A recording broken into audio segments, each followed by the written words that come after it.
want to thank you for joining us today for our special conversation here on the terrorist attack that happened in Chattanooga 10 years ago today, July 16th, 2015. I'm Josh Roe. And I'm Latricia Thomas. This was a day that changed Chattanooga forever. 5 men lost their lives that day. Let's take a look back at how it all unfolded.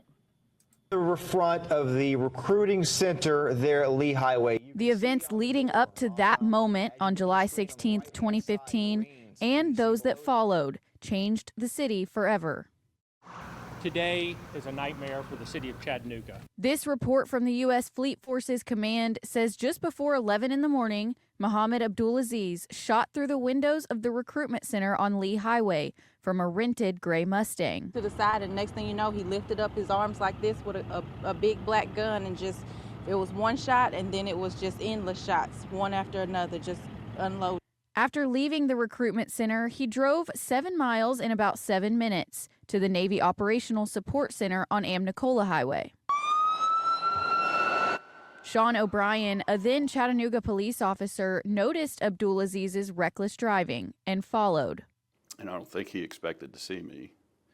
And so we each did a 180 in the middle of Amnicola Highway, and then he pulled in the River Park. Abdulaziz rammed his car through the front gates of the mosque and fired shots as he ran into the building. That assailant, that gunman, struck one Chattanooga police officer with gunfire.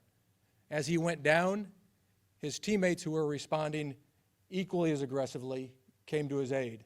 Maneuvering his way around the mosque, Abdulaziz shot and killed 4 Marines: Sergeant Carson Holmquist, Staff Sergeant David Wyatt, Lance Corporal Skip Wells, and Gunnery Sergeant Thomas Sullivan.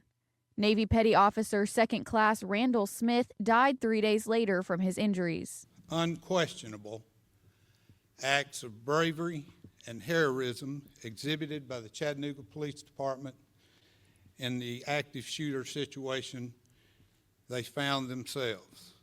Outside the building, in the motor pool of the mosque, Chattanooga police officers shot and killed Abdulaziz.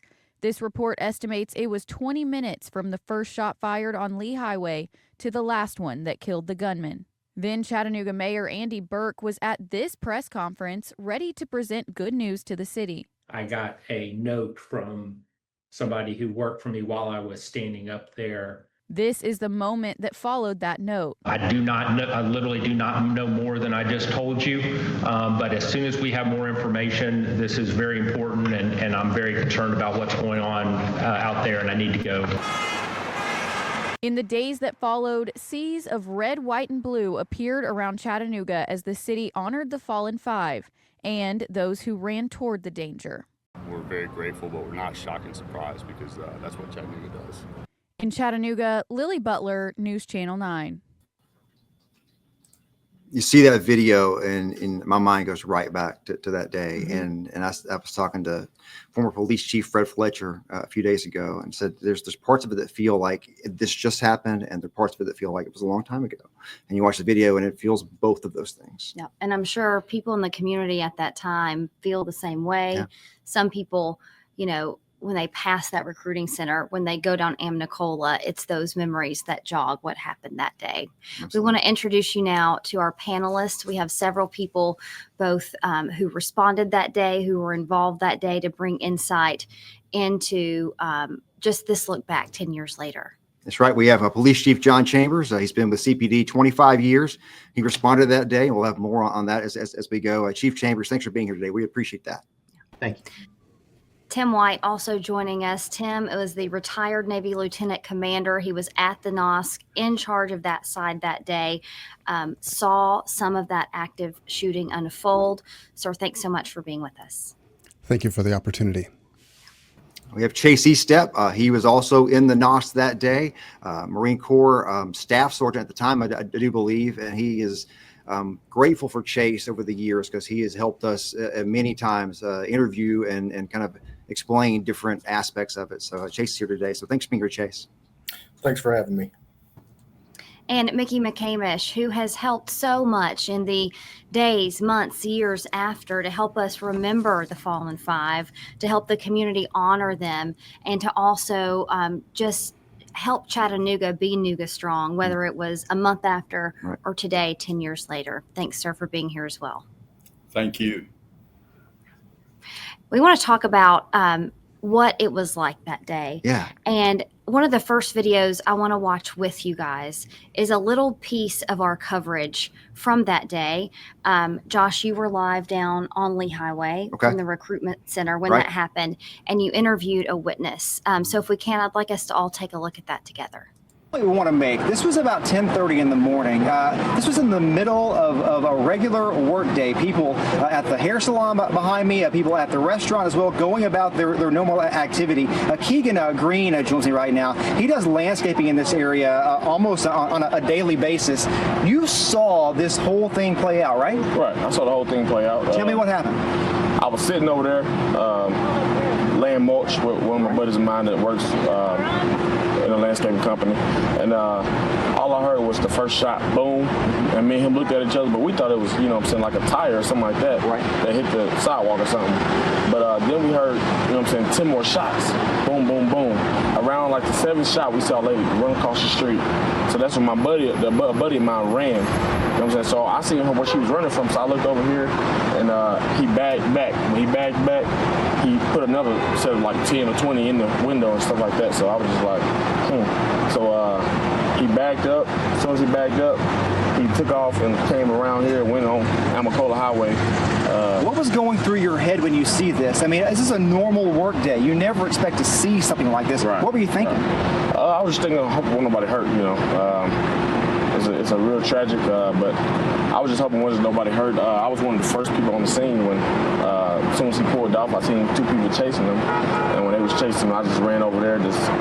So you ran over here to? I ran over here to the businesses. Yeah, to the businesses and stuff like that. To check on people. Right. What did you see when you got over there? Anybody hurt in there? A couple of people was in shock. You know, it was kind of quiet, but a couple of people was in shock, and the cricket place was kind of letting people in, and you know what I'm saying, for safety reasons and stuff like that. But yeah, when I seen her run across the street, I was pretty sure that he was going to shoot her, but he didn't.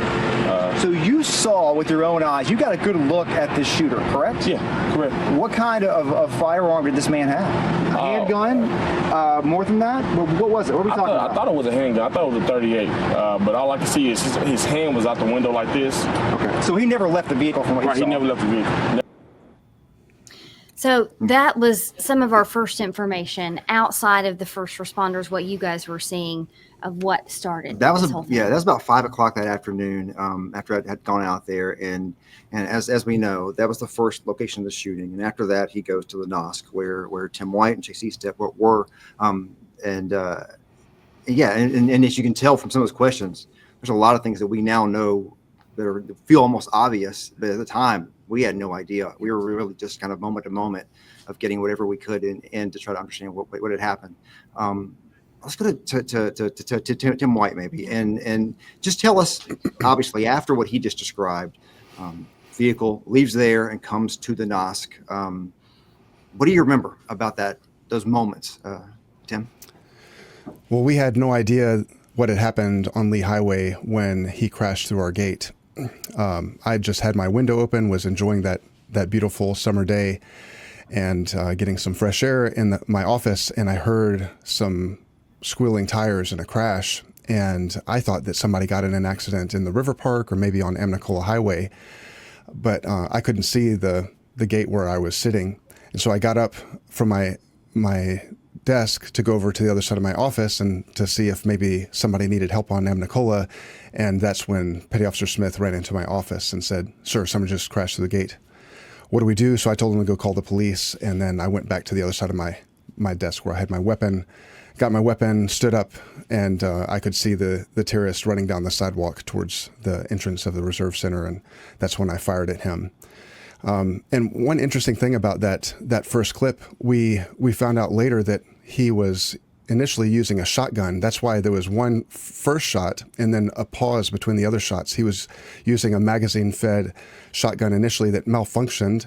I think that was, there are so many circumstances that I think were used to preserve life. It's so tragic that we lost 5 heroes, but things happened that preserved other lives that day, including that malfunction of that shotgun.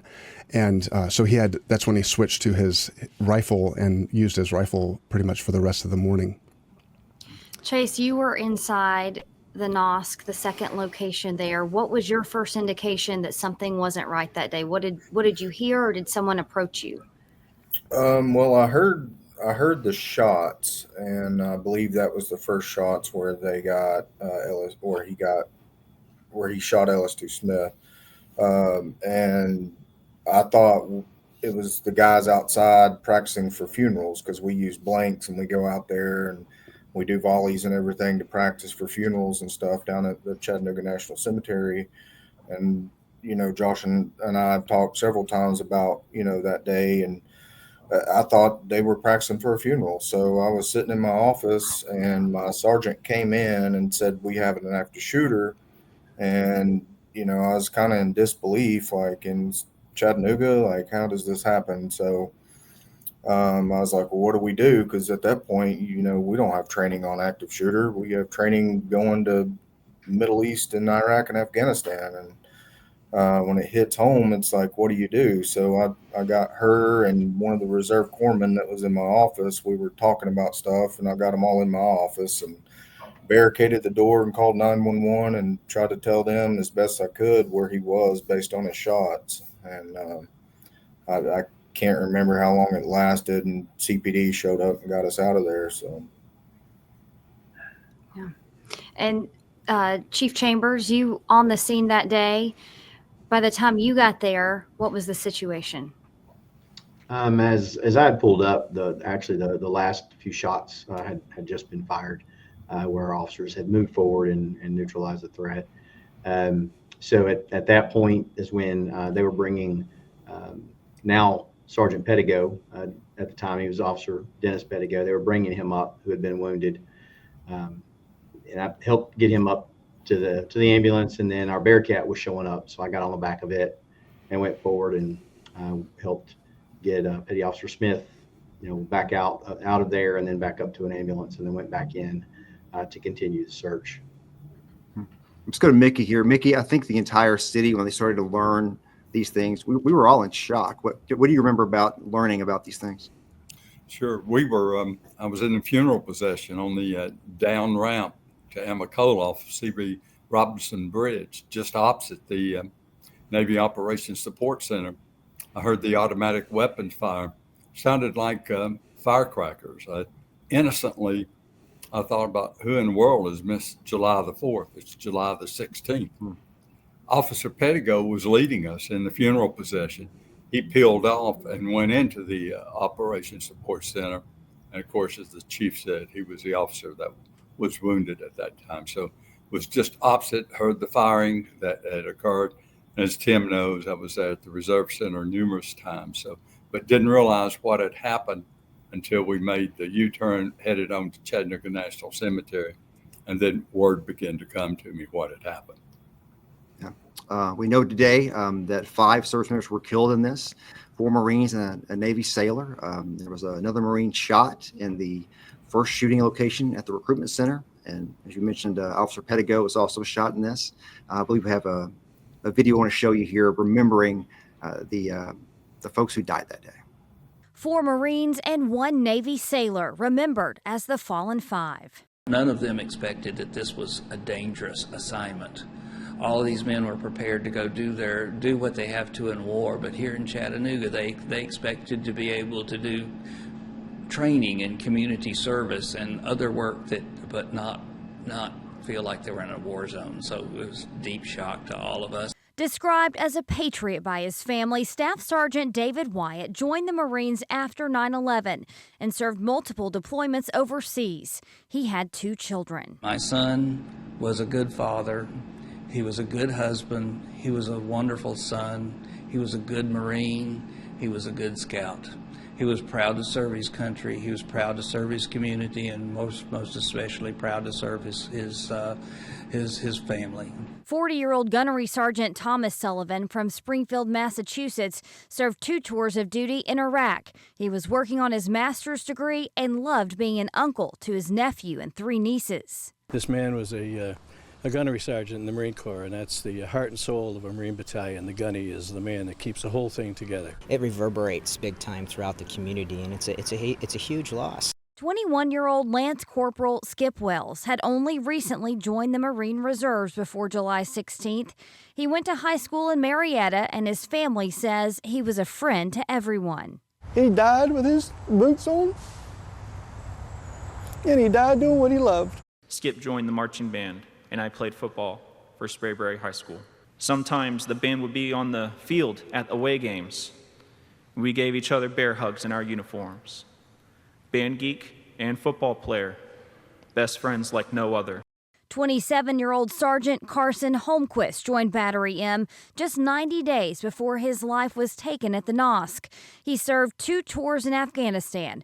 His fellow Marine said he loved to fix things and talk about his young son, Wyatt. He always worked hard, and he was there for his team. When he returned home from boot camp, he stopped by the school to visit, and I remember seeing him dressed in his blues and just how proud he was. And Navy Petty Officer 2nd Class Randall Smith, who fought in the hospital for days before passing away. From Paulding, Ohio, his family said he had a tell-it-like-it-is personality and an infinite love for his daughters. Dying that day didn't make him a hero. It's being there for his kids, spending time with them, and just being there. That's what made him a hero. So let's go to Chase Estep. You worked with these men. You knew these men well. What do you think about on this day? It's really hard to believe it's been 10 years for me. How do you feel about that? I feel the same. I was just actually talking to a coworker about everything. I told him I was coming in here to do this town hall with you all, and he was like, "Man, how's that feel? Like, does it feel forever?" And I was like, "Well, at the same time, it feels like it happened yesterday, and then it feels like, you know, it was 10 years ago." And I retired out of the Marines 7 years ago, so time flies, I guess. But you know, there's not a day that does not go by that I don't think about them. There's not a time in the day that I don't think about them. You know, unfortunately, it's what happened, and you know, the people that were there have to live through it every day. I live through it in my mind every single day. I do active shooter seminars with local businesses here as far as training and stuff, and what to do, what not to do, what to expect. Because it could happen anywhere. Just, you know, unfortunately, this was a terrorist attack on our home soil. So it's just a day that we just need to remember all of them. And that's, you know, the reason for what Mickey does and everything else, and just hold them up and remember them as the heroes they were. Tim, I know I've read and heard you say very similar things of thinking about this event every day. Is that the case? How often does it come to mind? Yeah, I'd say, especially for the first few years after, I would think about it many times each day, and since then, I think it's not as frequent each day, but definitely I think about it. It seems like it just happened yesterday, but in another way, it almost seems like it was another lifetime ago that so many things have happened since then, and that was such a busy time during our lives that it almost doesn't seem like it was the same lifetime. We talked about the fallen 5. As we said, 2 other men injured. CPD officer Dennis Pettigo. Chief Chambers, can you talk to us about what it was like when you heard one of your officers was hit? And then we've also heard, I spoke to Sean O'Brien a few days ago, and you'll hear that interview in a few minutes, about the other officers who pulled him out of the way so he could get medical care. Can you tell us about that? Yeah, it's, you know, I think like everybody kind of already stated it, it's extremely surreal when you hear things. You know, I heard the officers keying up on the radio and hearing the gunfire in the background, knowing that, you know, I was at that day I was at the service center here, just up the street, and you hear that gunfire in the background. That's not a normal thing, and you know, immediately, you know, you're kind of, I guess, in autopilot, right? You're doing the things you're supposed to be doing to get there, and then as you're, you know, getting in that area, then you hear, you know, the radio traffic that he'd been hit. So it's just, you know, you're operating, you know, based on your training, and the conscious thought really doesn't settle. You're just thinking about the things that you know you're supposed to do. Is supposed to get in there and do whatever you can to help your teammates to save lives, to neutralize the threat. Whatever that is, that's the direction you're going. So it was good to see when I did get up to him personally. Just good to see the location of where he was shot. That felt a little bit better. He got mad at me because I hurt him a little bit when we got him up to the top as ambulance. I was cutting his boot off. He was wearing the biker boots, so they come almost up to your knee, big leather boots. And I wanted to make sure that there weren't any major veins or arteries or anything like that were hit. And so I started cutting his boot off, and he let me know he didn't appreciate that. But the good thing was that, that there wasn't anything major hit. So that was like a sigh of relief that he was going to be all right. But then, of course, the next thing was we got to get Petty Officer Smith out of there, and, moving forward to do that. And, that was just you're just thinking about the next thing that you've got to do to advance the mission. Yeah, the other person that was shot and injured in this, DeMonte Cheeley, was a sergeant at the time and a recruiter at the time. He's still in the Marine Corps today. He's a gunnery sergeant. We tried to connect with him for an interview for this. Just couldn't seem to connect. But we talked to him really right after that. So I think we have that video here. Now, 10:45 is when everything actually started. The first shot went off. My initial thought, firecracker, glass broke, and I'm like, okay, well, firecracker just went off, but that's kind of odd. Slight pause between the first shot and the continuous rounds that came in, and that's when Lance Corporal Gilliam jumped up and said, hey, everybody needs to get up and run. And we got up off the couch, made our way towards the back of the office, paused at the boss's office for a few seconds, made sure he was all right. He realized what was going on. We all egressed out the back door. The American flag you see on that cubicle wall hides more than a dozen bullet holes. They're in this couch, and every place you see white paint on these walls is where a bullet hole or some other damage from that day has been repaired. Sergeant Cheeley got up and ran out of the back of the office, and at some point between that couch and that back door, he was shot in the leg. I went in through the back of my thigh. It came out down here underneath my, kind of right behind my knee, and it grazed the front of my right kneecap. So we went all the way through your leg? Yeah, it was a through and through. Sergeant Cheeley says the bullet didn't hit any bone or muscle. He said, quote, it didn't hit anything important. He ran and played basketball this morning, and he doesn't have any pain in that leg at all. He's been back to work for a couple of weeks now, and every day the reminders of that day are all around him. As far as like what actually is going through my mind since it all happened, I mean, it's just disbelief. I mean, I can't believe that it happened like right here at home in Chattanooga. I think that is a common thought of can't believe that happened, but boy, we know now that that's exactly what happened here. Chief Chambers, talk about this. You look at that front pane of glass there on the recruiting center, and you see the bullet holes. It is a miracle that more people weren't hurt or worse than that there. Just your thoughts on that. Just how that was able to happen, where there wasn't more people hit by the gunfire. Yeah, no, and there's multiple instances where if one thing had happened differently, then there would have been so many more casualties in this, and it truly is it's a miracle. It definitely is a miracle that there weren't more people killed. The rifle that was used is, rifles are deadly. Not that other firearms are not, but just the speed and velocity of those rounds, they do devastating damage to the human body, and it's sheer miracle. Is all I can say. Yeah.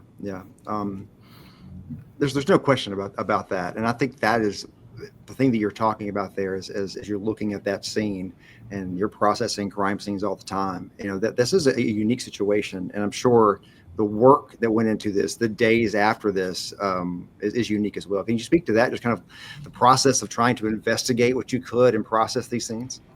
So yeah, it wasn't days; it was more like months. Yeah. Something of this magnitude, also understanding that, that was a government facility, and we were working with the FBI.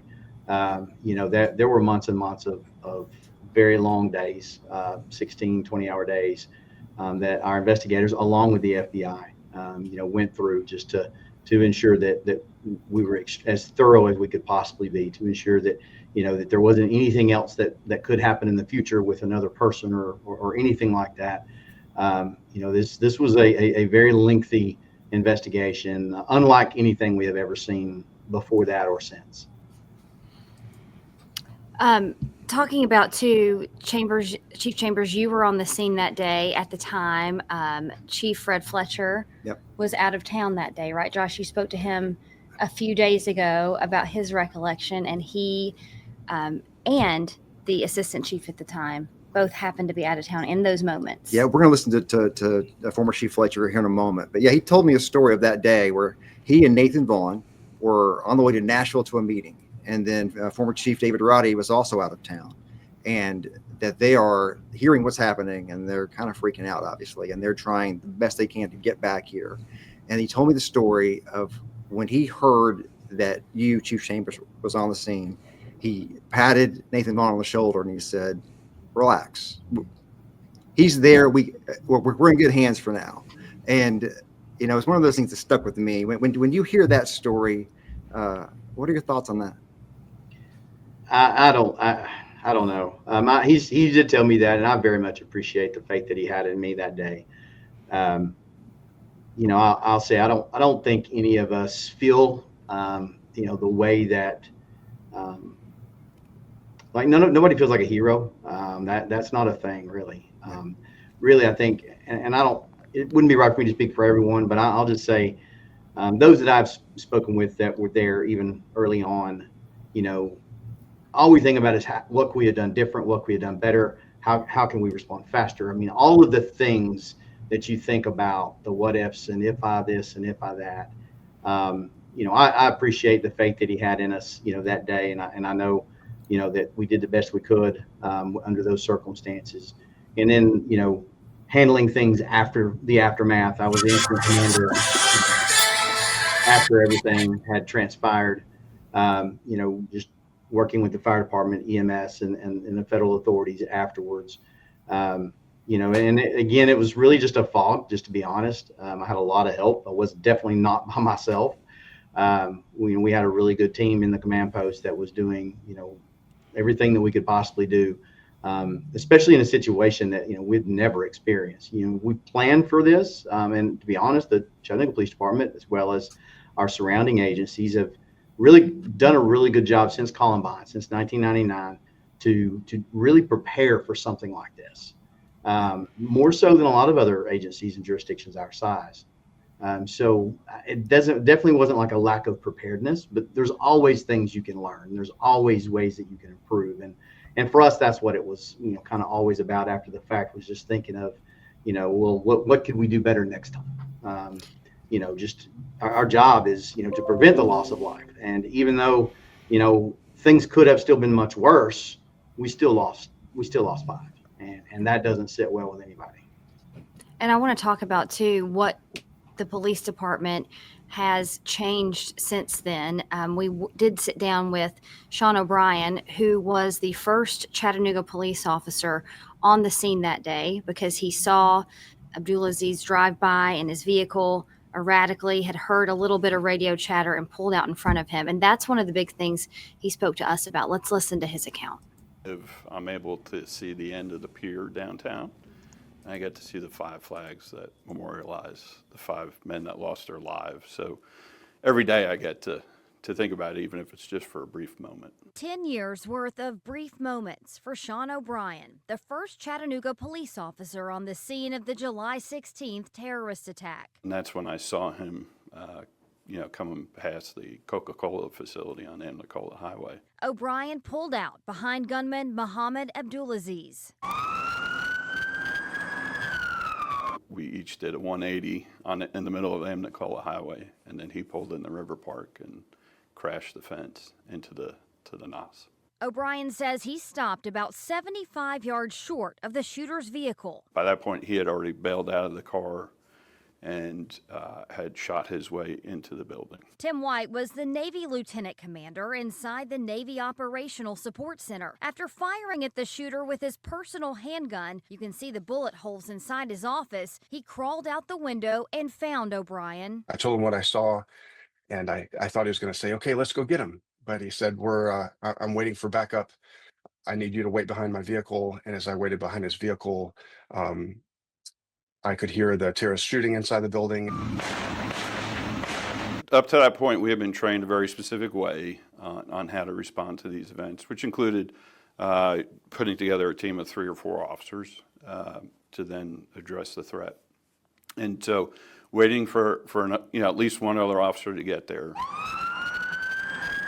O'Brien and these other officers confronted and killed the shooter behind the building in the motorcade. At one point, 2 rounds zipped right past my ear, and I knew in my mind I was not going to survive that day. But survive the veteran officer did. And in the decades since the attack, O'Brien says both the thought process and the policy on how to respond to events like July 16th changed. Research has shown over the last 10 years that the sooner an officer becomes in close proximity to the suspect, the opportunity for innocent victims to survive starts to increase. And so we will now do single officer deployments. We won't wait for a team. Do you think about what might have been different that day if that training had been different before then? Oh, sure. I mean, there's always the what ifs, but the reality is it happened the way it happened, and there's no going back and changing that. For the past 10 years, really, I've wondered, did I respond appropriately? Always the answer to could you have done more is yes. The decisions that we make, especially in those situations, aren't black and white, and we just have to do the best that we know how to do. I think that's an excellent point that Tim White makes right there, that the decisions made. I want to bring Chase step back into this if we could. Chase, you've told me in the past, and Chief Chambers mentioned about heroic actions. You told me in the past, specifically, Staff Sergeant Wyatt and Gunnery Sergeant Sullivan running back into the motor pool area to try to get more Marines out. When I think of heroic actions, that's what comes to my mind. Can you just speak to that? What you remember about those moments? Yes. Basically, they were coming back to try to get back towards us because they didn't know we were still in the building. They had no clue we were still in the building. They were in the motor pool out there, and they were trying to come back. And unfortunately, the terrorist was, I'm guessing, I don't have as much briefing as Tim and Chief does on everything, but from what I know, he was there in the prone shooting at Sullivan and Wyatt, and that's when they went down because they were trying to come back to find us and get us out of there. But they didn't know really where we were in that instance. So, I thank them every day for at least trying, because it was so hectic. Nobody knew where anybody was or anything. It was crazy day. The interesting point there, and I think, and it's interesting because as we were preparing for this, we had a conversation about the details that you're like, oh, right, I forgot about that. But when you just mentioned that, there were Marines who made it over the fence, and other Marines like you who were stuck in the office and couldn't leave where you were. So you had personnel really in different places, just waiting, hoping for the best, these kind of things, right? Absolutely. There were, of course, you had the Navy side, and it was, Tim, how many did you all have go to Knoxville that day? I mean, casualties could have been way more than what they were. Yeah. You had Greg and a bunch of other guys that went up to Knoxville that day. Yeah, about seven of the staff members had gone up to Knoxville, and some of them were on leave. So our admin space was pretty much empty when he came through the Navy side. Yeah, so it could have been way worse than what it was. And then we had, I want to say, 10 or so reservists there still cleaning stuff up left over from annual training. So most of everybody that was on the Marine Corps side was out in the motor pool cleaning stuff out, or they were back there towards the back of that building and ran out that way. And then there was 4 of us, if you count our first sergeant, that was in the office up front when everything happened. And Josh, you spoke to some of those other Marines not long after this happened. Let's go back and take a look back at that. I climbed over the fence. Gunnery Sergeant Sullivan was over there. He was with me. And once I got over the fence, it was, he wasn't there waiting by the fence anymore. I can't speak for him. I don't know what he was thinking, but I'm fairly certain that he had no intentions of climbing that fence. That he knew there were other Marines and he was going back to get them. Was that did you realize that at the time? Was that your first thought? I would say almost immediately that's what I was thinking. It was like, where did he go? Why? And that's exactly what I thought. Is there must be something there. VFC Noise, Sergeant here's talked about what you did when you got over the fence. So tell us what you call, what your account was, what you saw, what happened there. Explain that if you could. I mean, myself, multiple of the NCOs, and Corporal Wells, we were all just back in the warehouse doing our job. And then next thing I know, we have a Navy guy coming in back there, and he's telling us that we got an active shooter, we got to get out. And we didn't even believe him at first until we realized, no, this might be serious. He's not joking. We got out, and last I know of Lance Corporal Wells, he was sprinting to the motor pool. He knew there was Marines back there, and he knew that their lives were matter. So he was with you when this started, or when you knew something was going on? Yes, sir. And he ran to the motor pool? He ran to the motor pool. We had multiple Marines back there working as well, and we figured if we can't hear in the supply warehouse, there's no way they heard in the motor pool. He went back there. He went and got them out, and I've had multiple of them tell me that if it wasn't for him, they might not be with us either. That was PFC Aaron Noyes and Sergeant Jeff Cantu, who came to visit us with Chase E. Step that day. And I forget how many days after the attack that was, but I also remember the fact that conversation, we learned a lot more than we knew prior to that, based on you guys coming in and telling us details that we didn't have. So I still, to this day, appreciate that so much. And I know that was not easy to do. You guys were still in the middle of trying to process all that. Can you remember that time?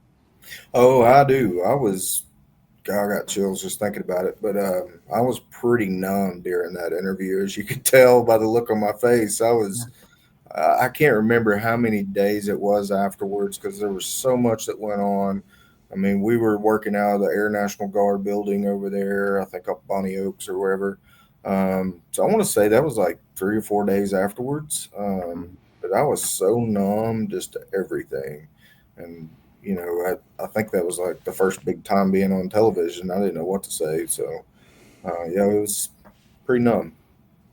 And there's so much that so many people can learn from your all stories, both of you. Tim, when you and I spoke the other day, I asked you if you tell your children about what happened and what you tell them you learned from that and in the days after. Can you share some of that with us now? Yeah, and I mentioned in the video that you showed earlier how since then I've struggled with, did I do enough prior to the attack? Did I do enough the day of when I was firing at him? I had an extra magazine in my pocket, and I could have reloaded my pistol and tried to re-engage him. And I wasn't sure if that was the right course of action either. And then even afterwards, I struggle with, did I do enough after to help the survivors and the family members? And that asking the question, did I do enough, and did I act in a heroic way or in a courageous way, has haunted me for ever since, and really has tormented me. But what I've learned and what I try to share with my children is that we really only can control our actions. We don't get to control the results of those actions. And we may do everything right, and then the results still aren't what we wish they would have been. But recognizing that if we can recognize where we do our very best, that we act in a way that seemed to be the right thing at the time, recognizing that both in ourselves and other people, it's really a beautiful thing when a human does at least something to try to preserve another human's life, to serve another human and love their neighbor as themselves, so to speak. And so that's really the lesson that I've learned. That's how I've tried to reconcile what I've done with the results and with the loss that we experienced. Tim, I've read this from other interviews you've done. It wasn't just your own thoughts, right? There were people who were critical of things that happened and all that. And that's got to be a lot to process on top of just the tragedy of it and losing people close to you, all of that. That is a lot to. How have you been able to get a grip of all the things that you have had to deal with? Well, it's been very, very hard. I would say that what I've dealt with it pales in comparison to what the family members have experienced in the loss of their loved one. So I don't want to take away from that. But there have been times when I had somebody that worked very closely with me there in Chattanooga, that he was getting ready to retire, and in his last meeting with me, he said that I was a coward and that a warrior would not have acted the way that I did, and just really told me some very difficult things. And I believe that he needed somebody. He was put in a position because of what the terrorists did in shooting Petty Officer Smith. This coworker assisted Petty Officer Smith and rendered first aid and preserved his life so that he could make it to the hospital. And he was already dealing with some PTSD from prior events, and it seemed like he needed somebody to blame. And I was the person that he kind of turned to. And there were some other family members that also kind of blamed me for their husband or a father not being there anymore, or son, and that has been very difficult. But I think that we see that happen all the time when people are able to live with what happened with very tragic events, when they're able to kind of put the blame on somebody, and I'm still living, and the terrorist is dead, so I was there to put the blame on, I think. So I don't blame them, and I forgive them. I wish that I could have done more. I wish, like they wish that I could have done more to keep their loved one from dying. I appreciate you saying all that. Yeah. I know that's hard to say, much less say publicly. So thanks for sharing that.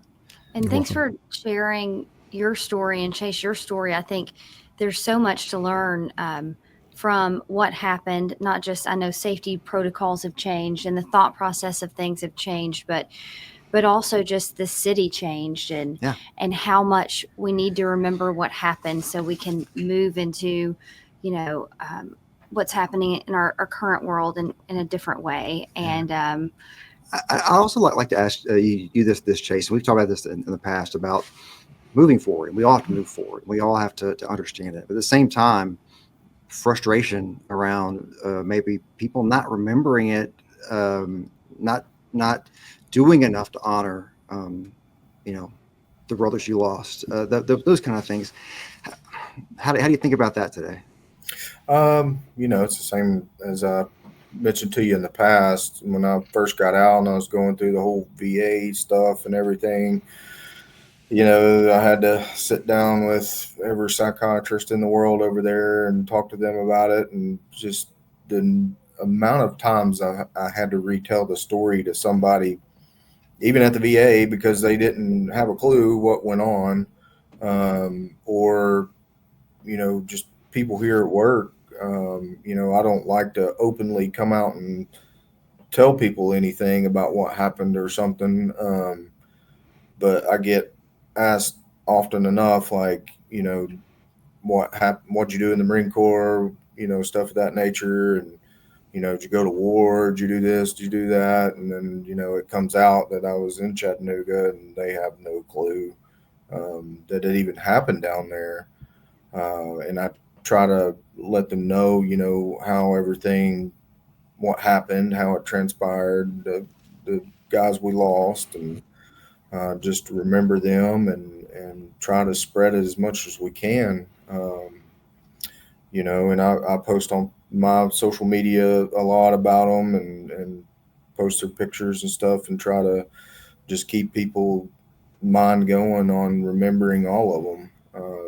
Me and Staff Sergeant Wyatt were probably the closest out of all of them, and his best friend, Greg Clemens, was also staff sergeant there at Mike Battery, but he left beforehand, and me and Greg stay in touch all the time and talk about Wyatt and everything.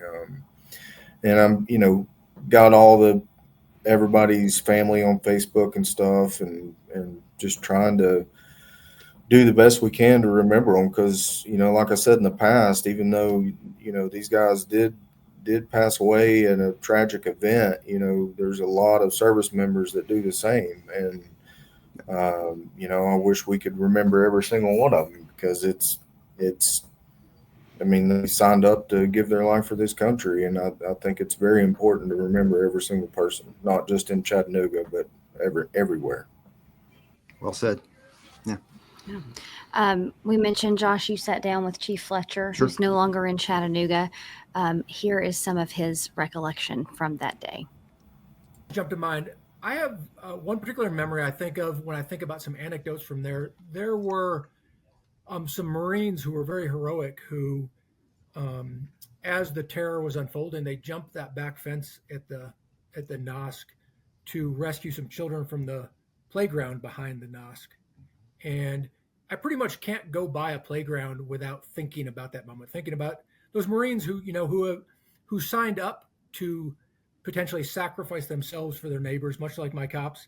And in a moment of terror, literal terror and figurative terror, their only thought was to help other vulnerable people. So I have moments like that all the time when I think about the heroics, large and small, that occurred that day, but also, you know, days before. The choice to become a Marine, the choice to become a sailor, the choice to become a public servant like a cop.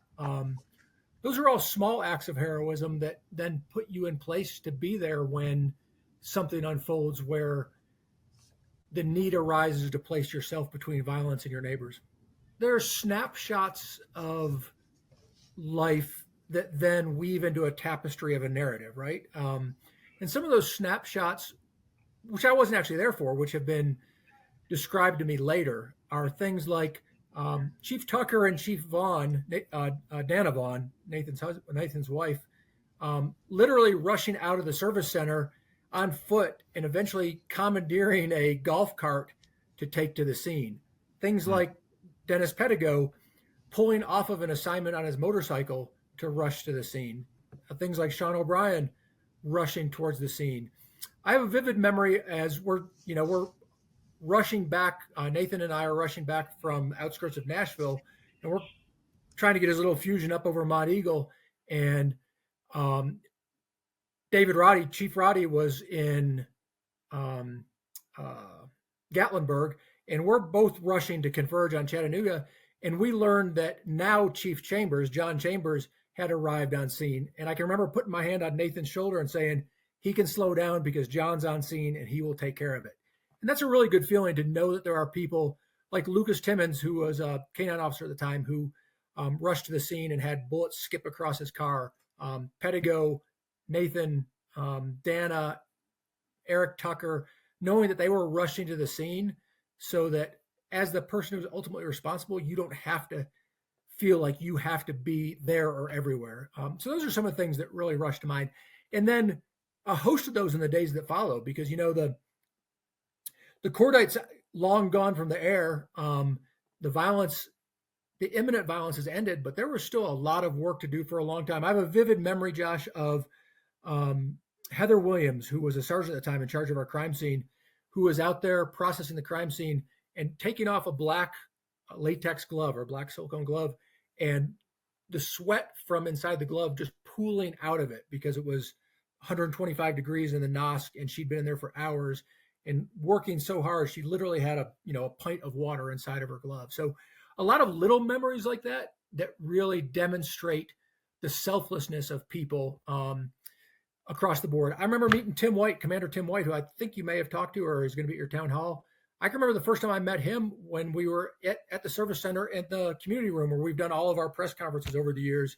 And folks had yet to identify what his role had been in the terror attack. And he was up there minding to his sailors, the Marines, and the other folks that were up there, just taking a position of leadership and quietly going about the business of serving others.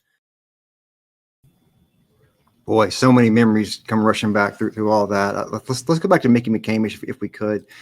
Mickey, can you speak about the days and weeks and months after the attack? You boy, the work you put in to making sure these families had some resources was inspirational to see. Can you just explain that time and all the things that happened around that? Sure. One of the first things were that immediately, just hours afterwards, what came to my mind was that there would be a lot of fragmented type events that would occur around it. I felt that there needed to be one event that brought all of Chattanooga together where we could remember what happened on that day. And so it turned out that on that Thursday afternoon, began thinking about that, and then thinking about a location to bring the entire Chattanooga community together in one setting so that all of us together could remember the 4 Marines in the United States Sailor. And I started out thinking about, well, maybe it would be Ingle Stadium. Well, then no, Finley Stadium, because this is really going to be very large. And next thing I knew, Chip Baker and I together, we said, let's bring Riverbend back. Let's bring the barge back. That matured over the weekend, and it kept growing and growing. And then it became, okay, what are we going to do? Why do you think that Chattanooga needed an event like that, a time to come together? I think that we needed some form of national closure. And I couldn't think anything better than the Blue Angels, because the Marines and the Navy, both being Department of the Navy, what better way to show and bring closure to an event? Plus, there were a couple of Marine pilots that were part of the Blue Angels, so involved. It represented both the Navy and the Marine Corps, and was able to put that together. As a matter of fact, I remember first conversation was that, yes, we're coming. We're going to do the flyover at noontime. Well, we lined everything up for the flyover at noontime. Next thing I know, I get a message back that says, no, it's going to be a little after 1600, 4 o'clock in the afternoon. So we just shifted everything around the Blue Angels. I remember one of my last messages to Blue Leader was, please don't do a low profile Passover, because we've got an aquarium and I don't want to be sweeping up glass the next morning. But also what I remember too was we wanted to leave some permanent marker. So we had 5 flagpoles, galvanized steel, manufactured especially, that still remain at the end of the pier with the 5 flags for each of the servicemen. Then also I put together the wording that would go on the 5 placards that would rest on each of the flags, and got the families to sign off on those. And even still today, I go check each of the flags to make sure if they get weather worn, that the city of Chattanooga replaces them, or I myself, through Tom Glenn, the folks at Ace Hardware, we replace them and make sure that they do stand fresh, and they do strongly represent the 5 servicemen that in the line of duty gave their life for our country on that day so that we have the freedoms that we have. Anytime you come upon a milestone, that there certainly will be more attention than in year 9 or year 8 or year 7. And certainly this year, with it being the 10th year, there is a lot more focus than there has been in the past years. But it's a date, July the 16th of 2015, that is engraved in the memories of every Chattanoogan. And as it was changed, as it said earlier, it was the day that changed Chattanooga. And I don't want us to forget that. I want to make sure that generations that pass after I've passed, that this continues. And Chattanooga Area Veterans Council has taken this on as a major project to make sure that this continues each year, that we never forget what happened on July the 16th of 2015. Yeah, it was definitely a day for us. Obviously our experience very different than everybody else on this panel here today, but boy, it's something that I'll never forget as long as I live. I mean, it's so impactful and tragic. And at the same time, you would see moments of communities coming together or heroic actions. You would hear stories of those, that there were uplifting moments at the same time. But I remember one thing that we did at the ceremony on September the 16th of 2015, gone to Walmart and gotten 125 5-gallon blue pails, cut the tops out of the pails. They became our offering plates. We passed those offering plates throughout. The National Guard helped us. We passed it throughout the 80,000 or so people there. And the bottom line was our total donations ended up at just under $500,000, $479,025. Recall it well, it took us about 6 days because the bills and everything were wadded up. It took us 6 days to straighten out the bills so that you could put them through a money counter and count them. But we were in a room, there was about 5 to 6 of us, and we worked 6 days on getting all that money out and getting it to the bank so that it could be distributed to the families. thanks for sharing that. That's really helpful. We're going about almost an hour now, so let's kind of go around and kind of get some final thoughts here. I want to start with Chief Chambers here. There's something that former Chief Fletcher said in there that sparked an idea. He mentioned Heather Williams taking the glove off with the sweat pouring out. I remember talking to her, I don't know, years later. I remember the day of the Woodmore bus crash, standing in the back of our newsroom and watching video of her running through this scene of that. The police department had those incidents about a year and a half apart. There was a major crash in 75 right before the terror attack. There were lots of things happening at one time.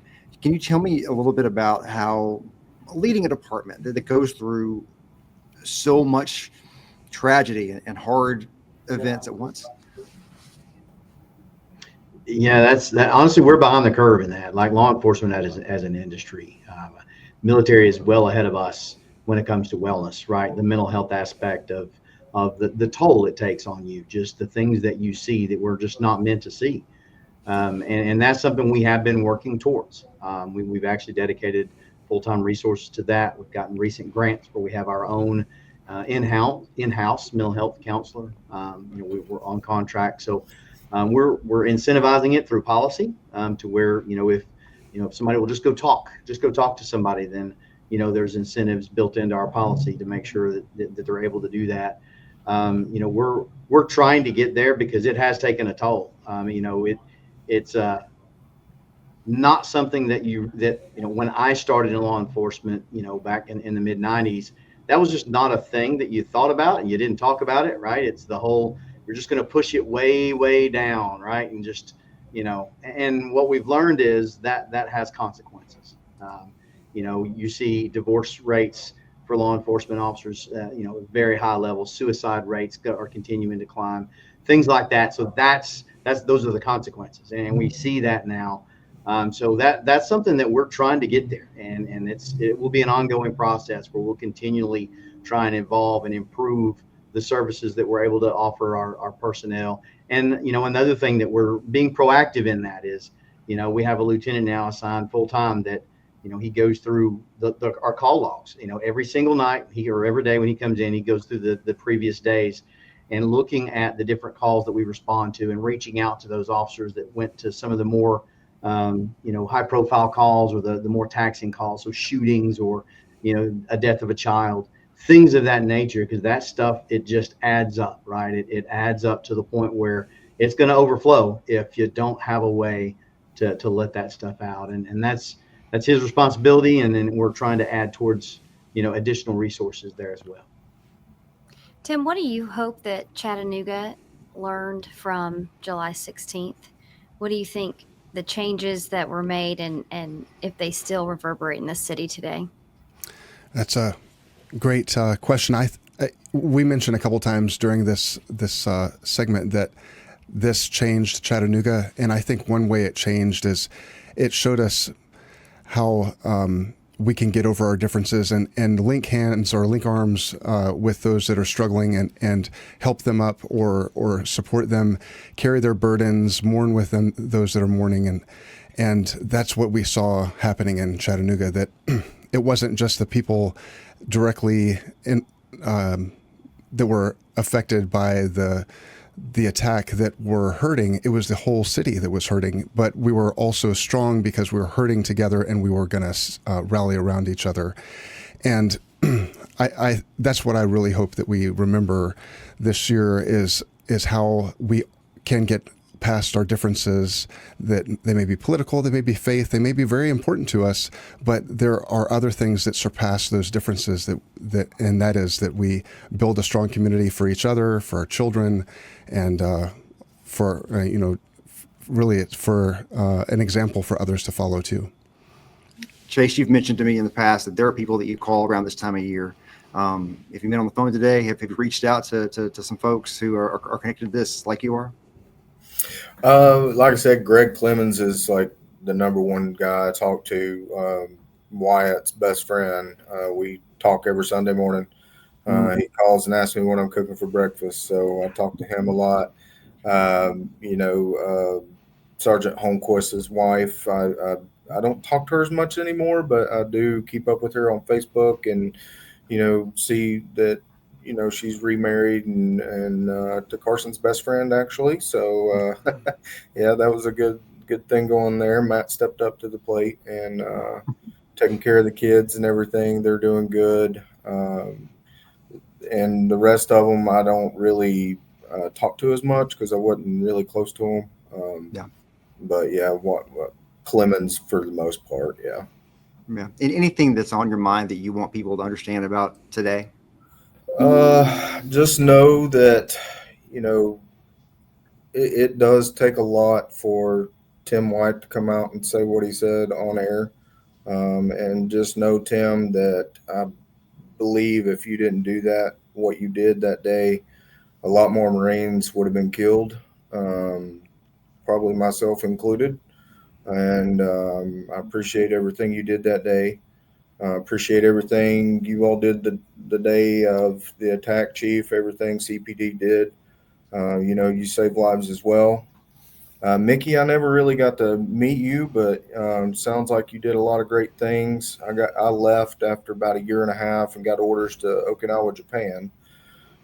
So I didn't get to stick around and do all the fun things with the memorials and everything. But I appreciate each and every one of you all for everything, whatever aspect you're feeling in the role of what happened. And